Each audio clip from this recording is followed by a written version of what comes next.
Hi guys! Good day. So may dumating tayong package for today. So ang pangalan nito ay Antakai 1 Black Warrior. So size ko siya. Actually napanalunan ko siya sa raffle. And then once na nabunot ka, babayaran mo siya ng SRP. So ayan. So it just arrived today. Buksan natin siya. So, fresh na fresh.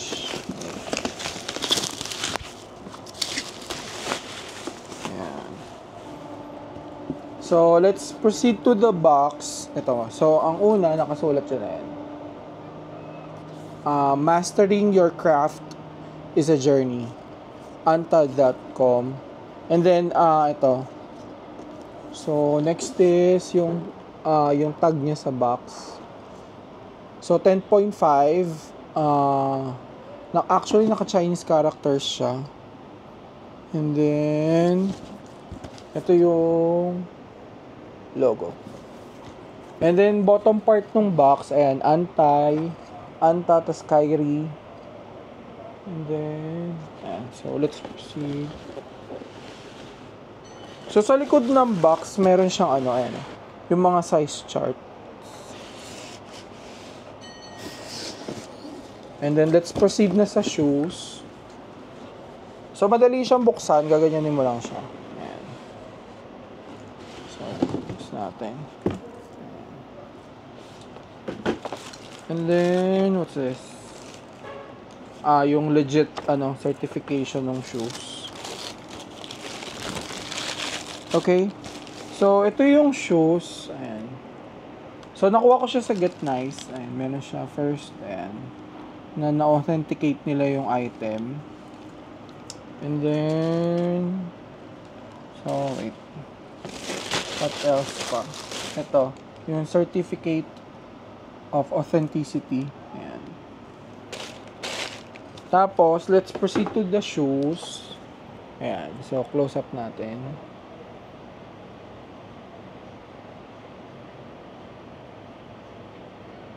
Nice.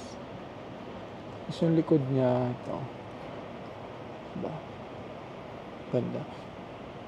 So, ito yung kabilang side. And then also tong harap, yung strap. Ayan.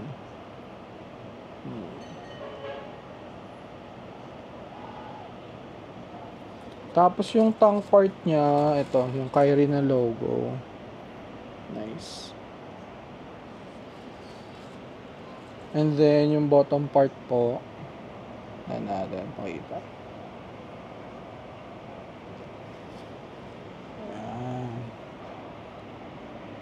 And then yung next pair naman, so ito.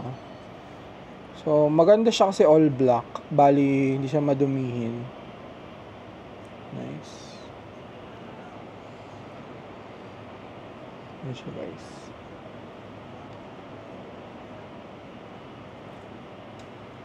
Tapos pag inaano mo siya ito, malambot.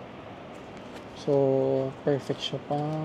So let's check naman inside kung any special characters na nakasulat. So, yung size tag niya, maliit lang siya dito sa gilid. Oh. Tapos, yung logo ni Kyrie sa loob. Yan. So, ayun lang guys. So, ito yung bagong release na Antakai 1 Black Warrior. Bagong colorway ito.